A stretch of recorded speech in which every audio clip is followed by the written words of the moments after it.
요한일서 2장 24절에서 29절까지 우리 한 목소리로 함께 봉독합니다. 너희는 처음부터 들은 것을 너희 안에 거하게 하라. 처음부터 들은 것이 너희 안에 거하면 너희가 아들과 아버지 안에 거하리라. 그가 우리에게 약속하신 것은 이것이니 곧 영원한 생명이니라. 너희를 미혹하게 하는 자들에게 관하여 내가 이것을 너희에게 썼노라. 너희는 주께 받은 바 기름 부음이 너희 안에 거하나니 아무도 너희를 가르칠 필요가 없고 오직 그의 기름 부음이 모든 것을 너희에게 가르치며 또 참되고 거짓이 없으니 너희를 가르치신 그대로 주 안에 거하라. 자녀들아 이제 그의 안에 거하라. 이는 주께서 나타내신 바 되면 그가 강림하실 때에 우리로 담대함을 얻어 그 앞에서 부끄럽지 않게 하려 함이라. 너희가 그가 의로우신 줄을 알면 의를 행하는 자마다 그에게서 난 줄을 알리라. 아멘. 하나님의 은혜가 다시 한번 오늘 이 자리에 참석한 또 우리 온라인으로 이 기도회에 참석한 여러분 가운데에 함께할 줄로 믿습니다. 우리가 이 그리스도인으로서 세상을 어떻게 살아가야 되는가 계속해서 이 주제를 가지고 말씀을 나누고 있습니다. 지난주에 우리는 자비를 베푸는 삶을 살라라고 말씀을 드렸죠. 이 하나님을 기쁘게 하는 삶은 자비의 마음으로 상처받은 많은 사람들을 섬기고 또 그들을 위해서 봉사하는 그런 모습이었습니다. 우리들이 어떤 상황에 있을지라도 이 하나님의 풍성한 사랑 그리고 그 자비는 우리가 다른 사람과 나누기에 아무런 부족함이 없는 것이죠. 내 안에 그런 자비함이 없고 내 안에 그런 풍성함이 없는데 어떻게 그것을 나눌 수 있습니까? 라고 말하지만은 이미 그 사랑과 자비는 바로 우리 안에서 그게 생겨나는 것이 아니고 하나님께서 우리에게 주신 겁니다. 그렇기 때문에 하나님께서 우리에게 주신 그 자비와 풍성한 은혜 그것을 생각하게 될 때에 이미 우리가 받고 누리고 가지고 있는 것들은 너무나도 풍성한 것이라는 것이죠. 그래서 하나님께서 우리에게 주신 것을 나누고 베풀고 또 그들에게 알리는 겁니다. 내 상황과는 전혀 상관이 없는 겁니다. 이 그리스도인들을 예수 그리스도의 향기, 하나님의 편지라고 그렇게 부릅니다. 사람들은 늘 우리를 보고 있죠. 세상 사람들은 우리를 제일 궁금해합니다. 과연 저들은 무엇을 할까? 어떻게 살아갈까? 이렇게 궁금해하죠. 특히 이 세상 사람들은 그리스도인이라고 하면은 저들의 삶의 모습을 참 유심히 관찰합니다. 이들에게 보여줄 우리의 모습은 어떤 것일까요? 한결같은 모습, 바로 예수 그리스도의 사랑과 자비의 모습, 이것이 한결같이 나타나야 되는 것이 우리의 모습입니다. 또 우리가 이 사랑과 자비를 행하게 될 때에 예수님이 다시 오시는 그날에 우리는 거룩함에 흠이 없게 되는 그런 복이 임할 줄로 믿습니다. 우리가 지난주에 나눈 말씀의 내용이 이 말씀입니다. 새롭죠? 그럼 지난주 설교를 영상을 다시 한번 유튜브에서 들으시면은 더욱 자세하게 또 은혜롭게 들을 수가 있겠습니다. 유튜브 구독을 꼭 눌러주시고 우리 인원수 가지고는 광고료가 들어오지 않습니다. 그리고 비영리이기 때문에 아무런 상관이 없지만은 그래도 많이 구독을 눌러주시고 많이 댓글도 달아주시고 그렇게 또 힘써주시기를 바랍니다. 제가 유튜브가 아니라 설교자라 광고를 드렸습니다. 오늘은 삶의 일관성을 유지하라라는 제목으로 말씀을 드리려고 합니다. 이 세상은 점점 그리스도인들에게 요구하는 것이 있습니다. 뭘 자꾸 우리에게 요구하냐면은 그리스도인들은 좀 더 넓은 마음이어야 되지 않겠나라는 그런 요구이죠. 너희들은 조금 더 관대해야 되지 않은가? 우리들은 이렇게 인색하게 살지만은 너희들은 좀 관대하게 세상을 바라보고 그들에게 이 모든 것을 넉넉하게 베풀어주는 그런 삶을 살아야 되지 않나라면서 우리에게 그것을 요구를 합니다. 이 반대로 세상은 어떤가 하면은 우리를 향하여서 전혀 관대하지 않습니다. 우리를 향하여서 전혀 넉넉하게 받아주지 않습니다. 오히려 우리에게서 관대함을 뺏어가고 오히려 우리를 더욱더 살아가기 힘들게 믿음을 지켜나가기 힘들게 오히려 그렇게 만들고 있죠. 그러면서 우리에게 원하는 것은 관대함입니다. 여기서 고민이 생기는 겁니다. 이 세상이 우리에게 더 이상의 관대함을 보여주지 않을지라도 나는 일관된 그런 그리스도의 삶을 살 것인가? 아니면은 이 환난과 핍박이 거세질 때 나는 세상과 타협하고 편안하게 살 것인가? 우리는 이런 고민에 빠지게 됩니다. 앞으로 세상에 어떤 일이 벌어질까요? 어떤 힘든 세상이 올지 모르겠습니다. 지금도 우리가 여러 번 느끼고 경험하고 있지만은 무엇인가 우리가 신앙생활하기에 무엇인가 예수님의 모습대로 살아가기에는 참으로 어려운 일들이 참으로 거리끼는 일들이 많이 생겨나고 있습니다. 알게 모르게 우리 삶의 안으로 깊이 파고 들어오는 것이죠. 그래서 어느 순간에는 예수님 믿는다는 것이 하나님의 자녀라는 것이 참 우리에게 아픔이 되고 그것이 손해가 되고 그것이 상처가 될 때가 있습니다. 그럼에도 불구하고 이것은 앞으로 더 심해질 거라는 겁니다. 이 그리스도인에게 있어서 일관성은 내가 치를 대가에 상관없이 예수 그리스도를 믿는 바에 따라서 진실되게 섬기며 사는 것을 말합니다. 계산을 하다 보면은 우리가 예수님 못 믿을 이유는 수백 가지, 수천 가지가 됩니다. 그렇다면 예수님을 믿을 이유는 무엇인가? 점점 줄어들게 되죠. 이 세상을 바라보면서 우리가 적응을 하다 보면은 그런 일이 생겨납니다. 우리 삶의 일관성이 있는지 한번 돌이켜봤으면 좋겠습니다.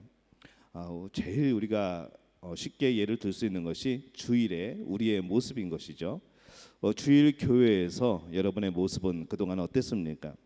거룩한 하나님의 자녀이죠. 경건하게 예배 드립니다. 그렇게 또 은혜로울 수가 없죠. 표정, 찬양 그 모습이 참 아름답습니다. 삶 속의 죄들을 고백하고 서로에게 말할 때에도 사랑을 가지고 소망의 언어를 가지고 그렇게 서로에게 이야기합니다. 하나님께서 나에게 주신 일부를 하나님께 예물로 드리죠. 예수 그리스도의 몸된 교회가 온전히 서도록 서로 섬기며 서로 봉사합니다. 자, 이제 문제는 그 다음 날입니다. 자, 이제 월요일이 되었습니다. 월요일도 주일과 똑같은 모습으로 여러분 살아가고 계십니까? 월요일에 여러분은 주일에 여러분과 같은 사람입니까? 여전히 하나님의 말씀에 의해서 인도함을 받고 있고 그 말씀이 내 마음에 새겨지고 있습니까? 여전히 하나님과 동행하십니까? 우리가 주일 예배 때 느꼈던 하나님의 임재하심, 나와 함께하심, 그것을 월요일에도 느끼고 계시는가라는 질문입니다. 여전히 월요일에도 교회가 아닌 다른 곳에서 하나님의 자녀로 살아가고 계십니까? 참 이런 질문들이 우리에겐 참 어려운 질문인 것이죠. 또 돌아보면은 우리는 그렇지 못한 경우들이 참 많습니다. 세상이 혼란하고 복잡해질수록 우리에게 필요한 것이 있다면은 확신을 가지고 항상 일관된 모습으로 살아가는 것이죠. 환난과 시험과 핍박을 만나면은 때로는 그동안 들었던 하나님의 말씀이 잘 생각나지 않을 때가 있습니다. 하나님 말씀의 위로를 받고 그것에 힘을 얻고 이 상황을 이겨나가야 되는데 이 말씀은 전혀 생각나지 않고 야 이거 어떡하지라는 생각이 먼저 들고 이러다 큰일 나는 거 아닌가라는 생각이 들고 그리고 나를 도울 사람들을 찾기 시작합니다. 기도는 잊어버리고 나에게 평안을 주셨던 말씀들은 전혀 생각이 나지 않는 것이죠. 그냥 본능에 의해서 그냥 내 위기의식에 의해서 끌려가는 그런 삶을 우리는 살아가게 되는 겁니다. 그때에 꼭 기억해야 될 것이 있습니다. 우리에게는 무엇이 있습니까? 하나님의 말씀이 있습니다. 하나님의 말씀이 우리 안에 있어야 우리는 어떠한 상황에서도 일관된 모습으로 살아갈 수가 있게 되는 것이죠. 시편 1편을 보면은 이 다윗의 고백이 나옵니다. 참 귀한 고백이죠. 하나님의 말씀의 능력을 노래합니다. 일관성 있고 한결같으신 하나님의 말씀, 그 은혜, 그것을 찬양하는 내용입니다. 하나님을 모르는 자들은 바람에 나는 겨와 같지만 하나님의 말씀을 사랑하는 자는 시냇가에 심은 나무가 시절을 쫓아 과실을 맺으며 그 잎사귀가 마르지 아니함 같으니 그 행사가 다 형통하리로다. 이 고백이 저는 여러분의 고백이 되시기를 바랍니다. 어떤 상황에서도 우리는 바로 시냇가에 심겨진 나무처럼 한결같은 모습으로 성장하고 한결같은 모습으로 잎을 내고 한결같은 모습으로 열매를 맺는 것, 마르지 않은 그 하나님이 주시는 공급해 주시는 그 은혜로 살아가는 것, 그 말씀으로 살아가는 것, 이것이 바로 우리들의 모습이 되어야 된다는 겁니다. 바로 그것이 시편 1편의 말씀인 것이죠. 저는 우리 믿음교회 성도들이 전부 다 이런 모습이시기를 바랍니다. 흔들리지 않고 마르지 않고 우리 심령이 메마르지 않고 하나님의 공급해 주시는 그 생수를 통하여서 그 영적인 능력을 통하여서 모든 상황들을 이겨내는 것, 어떤 상황이 와도 걱정하지 않는 것, 저는 이 모습이 우리 믿음의 가족의 모습이기를 다시 한번 예수님의 이름으로 축원합니다. 일관성이 있을 때 우리는 확신이 생깁니다. 어떤 것이든지 똑같은 것이 안전하게 반복이 되면은 우리는 신뢰가 생기는 것이죠. 우리가 비행기를 탈 때 승객의 바람이 뭘까요? 이 비행사가 경험이 많아서 또 이 항공기가 정비가 정말로 잘 되어서 나를 안전하게 목적지까지 데려다 주는 것, 이것이 우리의 바람입니다. 어떤 분들은 비행기를 타면서 가장 큰 바람은 오늘 내가 먹고 싶은 맛있는 기내식이 나왔으면 하는 그런 바람이 있다고 하는데, 이 비행기의 최대 관건은 안전입니다. 그래서 나를 안전하게 데려다 주기를 바라는 마음, 우리 이런 소망이 있습니다. 또 수술을 할 때는 어떨까요? 이 수술을 집도하는 의사가 이 환자에게 어떤 날은 이 수술을 잘하고 또 어떤 날은 정말로 형편없이 그것을 실패한다고 한다면은 누가 그 의사에게 수술을 맡기겠습니까? 그래서 나를 수술하는 사람은 정말로 한결같은 실력을 가지고 있기를, 항상 안정된 마음을 가지고 있기를, 그 기술이 좋기를 그렇게 기대하는 것이죠. 정말로 일관성 있게 최선을 다하는 의사이기를 그렇게 우리가 소망하는 겁니다. 그래서 우리 모두는 함께하는 사람들이 일관성이 있을 뿐만 아니라 확신을 가질 수 있는 사람이기를 원하고 있는 겁니다. 우리가 사업을 할 때도 그렇죠. 내가 믿을 수 있는 사람, 내가 그래도 신뢰를 할 수 있는 사람, 우리는 그 사람들과 함께 일을 하고 싶어 하는 겁니다. 저는 여러분들이 예배에도 일관성이 있었으면 좋겠습니다. 비가 오나 바람이 부나 여기는 눈이 안 오니까 괴로우나 슬프나 또 기쁘나 절망적일 때에도 정말 일관성 있게 하나님을 예배하는 사람들, 온라인이나 오프라인이나 일관성 있게 하나님 앞에서 하나님께 예배를 드리는 사람들, 저는 이런 분들이 진정으로 하나님을 섬기는 사람들이고 하나님의 자녀이고 구원의 기쁨을 아는 사람이라 그런 생각이 듭니다. 여러분, 늘 요즘에 들어서 제가 많이 하는 이야기가 있습니다. 뭘까요?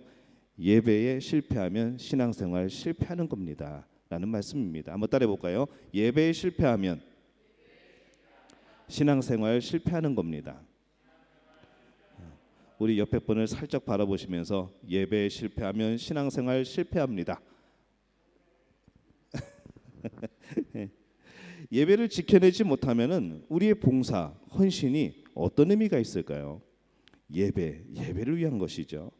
예배는 하나님께서 나에게 어떠한 분이신가를, 그리고 나와 하나님과의 관계가 어떠한 것인가를 증명하는 것이 예배입니다.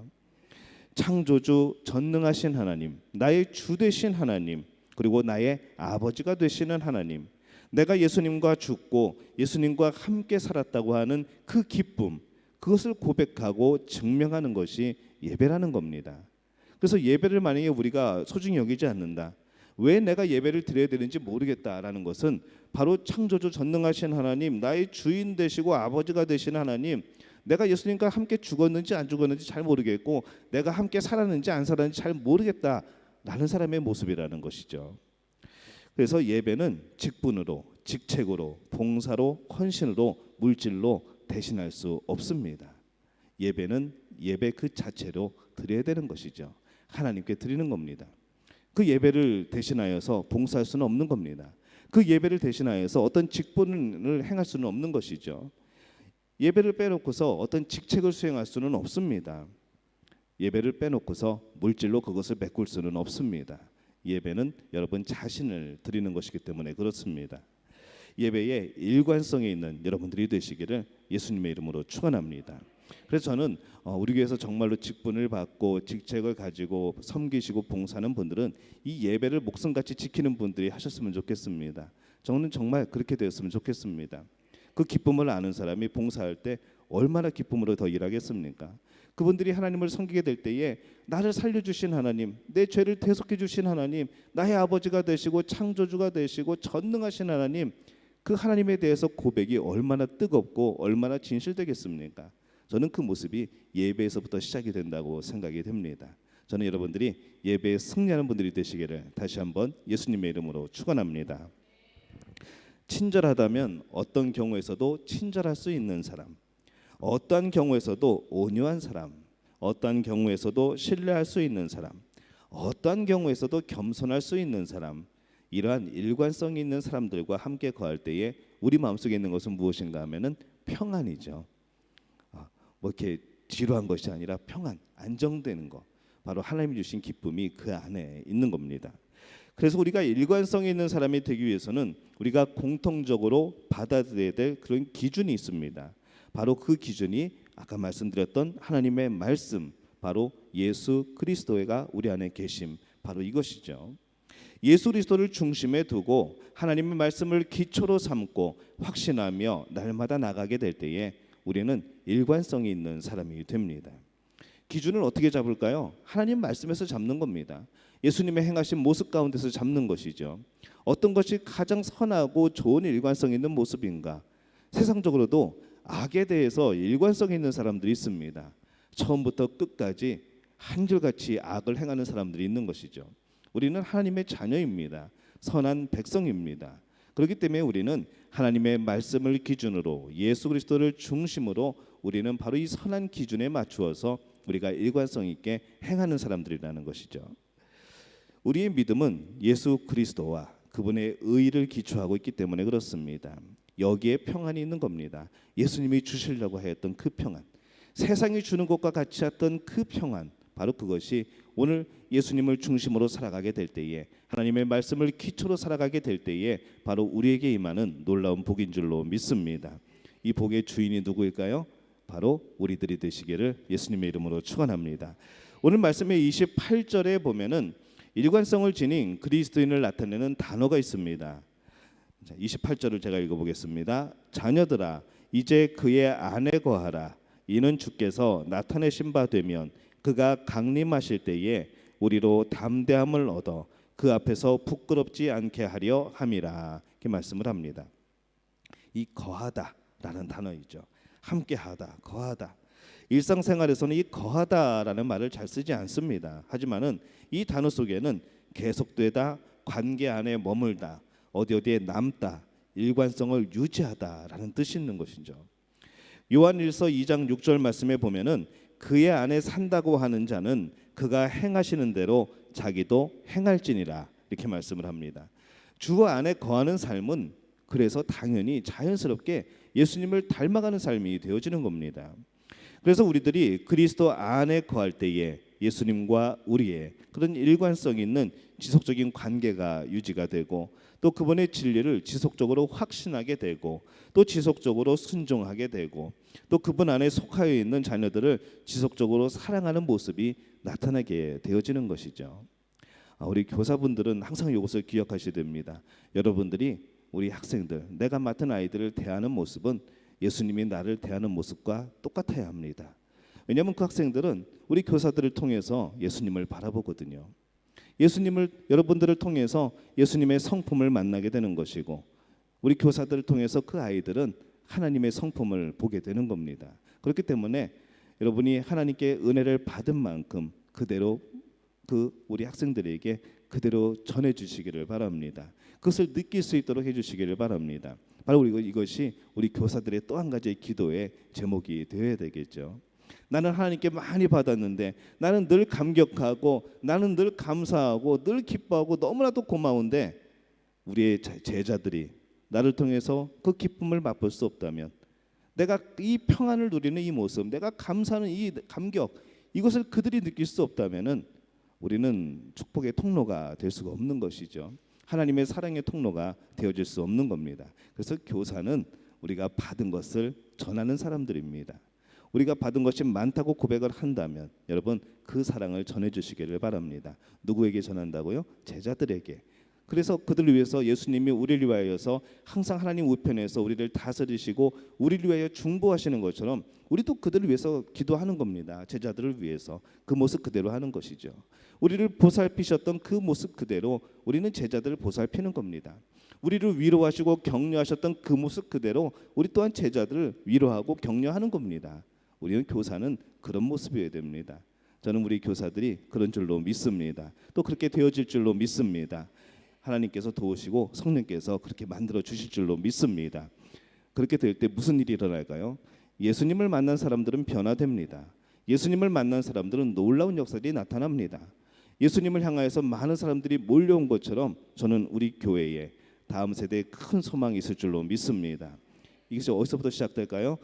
교사들부터 시작이 됩니다. 교사들 먼저 성령 충만하시고 교사들 먼저 많은 은사와 또 기쁨과 감격을 누리시기를 바랍니다. 그리고 사명을 온전히 감당하는 우리 믿음의 교회, 우리 믿음 교회 정말로 소중한 우리 교사들이 되시기를 예수님의 이름으로 축원합니다. 다시 한번 우리가 이 28절 말씀에 보면은 왜 우리가 일관성을 가지고 지속적으로 그리스도와 동행해야 되는가를 말씀을 합니다. 이렇게 말씀을 하죠. 자녀들아 이제 그의 안에 거하라.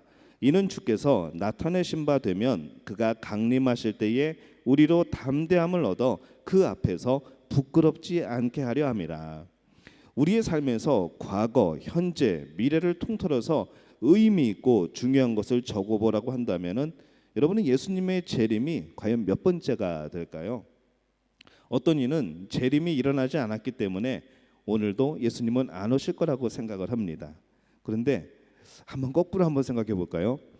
오늘 예수님을 기다렸는데 예수님이 안 오셨습니다. 그 사실은 오늘 예수님이 내일은 오실 가능성이 더 커진 것이라는 것이죠. 그래서 우리는 오늘 안 오셨기 때문에 내일은 예수님이 안 오실 거야 라고 생각할 것이 아니라 오늘 안 오셨기 때문에 내일은 오실지도 모르겠다는 생각을 가져야 되는 것이죠. 내일 안 오시면 어떨까요? 그럼 모레는 오실지도 모르겠네 라는 마음이 있어야 되는 겁니다. 항상 우리는 예수님의 오심에 대해서 대비하고 기다리고 있어야 되는 것이죠. 예수님이 오실 때에 우리는 인정을 받거나 아니면 부끄러움을 당할 겁니다. 맞이하거나 도망가서 숨겠죠. 여러분의 모습은 어떨까요? 제가 여러분을 알 수 없기 때문에 저 스스로는 어떨까 생각을 해봅니다. 예수님이 오신다고 했을 때 그래서 도망가지 않도록 숨지 않도록 그렇게 살아가는 것이 중요하겠죠. 이 성경은 우리가 행한 모든 일에 대해서 계산하게 될 것이라고 말씀을 합니다. 예수님이 이 땅에 오실 때에 일어날 첫 번째 일은 무엇인가 하면은 우리가 그리스도의 심판대 앞에 서는 일입니다. 그러나 우리는 근본적인 죄 때문에 심판을 받지는 않습니다. 그 모든 일은 십자가에서 해결이 되었던 것이죠. 고린도후서 5장 10절에 보면은 우리가 심판받는 것은 어떤 부분인가 하면은 이는 우리가 다 반드시 그리스도의 심판대 앞에 나타나게 되어 각각 선악간에 그 몸으로 행한 것을 따라 받으려 함이라 이렇게 되어 있습니다. 우리의 행위가 그 앞에서 심판받는 겁니다. 예전에 예수님 이전에 지었던 죄들 그 원죄 그것은 우리가 예수님의 십자가 사건을 통해서 해결이 된 거죠. 우리가 다 용서받았습니다. 그리고 우리가 순간순간 지어온 죄들 우리가 하나님 앞에 아뢰일 때 하나님은 용서해 주십니다. 하지만 예수님이 오시는 그때에 과연 우리가 어떤 죄가 남아있을지 그거는 모른다는 것이죠. 그래서 우리가 육체대로 살면 우리는 반드시 이 죄가 있다는 것이죠.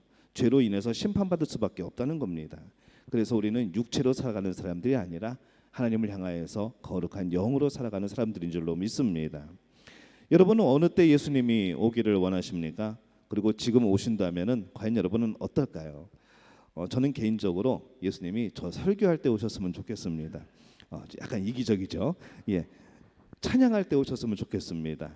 예배 드릴 때, 신방 갈 때, 섬기고 봉사할 때, 전도할 때, 기도할 때 예수님이 짠 하고 오시면은 아유 기도하고 있었구나라고 하시면 얼마나 좋을까 그런 생각을 해보는 거죠. 굉장히 이기적이지만은 굉장히 치밀한 계획인 것이죠.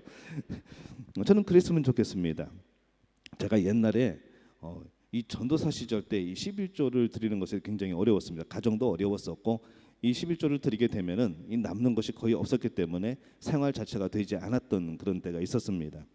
그때 참 11조에 대해서 갈등이 많았었거든요. 근데 제가 그 다음부터 마음의 결단을 하고 이 11조를 드리면서 그렇게 노력하는 이유가 한 가지 생겼습니다. 제가 11조를 드리는 이유는 목사라서 드리는 것이 아닙니다. 제가 안 드리면 성도들이 안 드릴까 봐 제가 모범을 보이려고 11조를 드리는 것이 아닙니다. 나의 모든 것이 하나님의 것이라는 신앙의 고백이기도 하고 또 한 가지 이유는 11조 밀린 상태에서 예수님이 재림하실까 봐 드리는 이유도 있는 것이죠. 많은 분들이 힘들고 어려워도 정말 벅차게 헌금하고 드리는 이유도 바로 그런 것입니다. 당연히 동참해야 되는 일이지만은 주님의 몸된 교회를 섬긴다 하면서도 뒷짐지고 있다가 예수님이 오시면 이러한 낭패가 어디 있겠습니까? 여러분은 어떻습니까? 약간 농담같이 말을 했지만은 어느 때에 예수님을 맞이하고 싶으십니까? 어느 때에 예수님이 오시는 것이 또 망설여지십니까? 부끄러운 곳에서, 부끄러운 상태에서 이 예수님을 맞이하지 않으시기를 다시 한번 예수님의 이름으로 축원합니다. 예수님은 반드시 다시 오십니다. 갑자기 준비하지 않으려면은 늘 준비하며 살아가야 되는 것이죠. 일관성을 가지고 항상 하나님 앞에서 준비되는 모습으로 살아가야 됩니다. 믿음과 확신이 있으면 기다려지는 것이죠. 예수님이 오실 그때에 준비하는 것은 불가능할 수도 있습니다. 우리에게 어떤 일이 있을지 알지 못하기 때문에 그렇습니다. 오늘 예수님은 우리에게 물으십니다. 내 딸아, 내 아들아, 나는 너에게 십자가에서 피를 흘리고 생명을 주었는데 너에게 준 물질, 그 재능, 은사로부터 무엇을 했니? 라고 물어보시는 거죠. 여러분 이것에 대해서 어떤 대답을 하시겠습니까? 그때가 아닌, 나중이 아닌 지금 그리스도를 위하여서 일관성 있는 삶을 사시기를 예수님의 이름으로 축원합니다. 예수님을 믿음으로 치러야 할 대가가 무엇이든지 오직 예수 그리스도만을 신뢰하고 의지하시기를 바랍니다. 예수님을 위하여 치르는 대가는 반드시 갚아주십니다. 오히려 상급으로 갚아주시는 것이죠. 언제든지 이 시험과 환난 앞에서 담대할 수 있는 우리의 믿음, 한결같은 믿음, 변하지 않는 일관성 있는 믿음, 이 믿음과 확신을 가지는 우리 믿음의 가족들이 되시기를 예수님의 이름으로 축원합니다.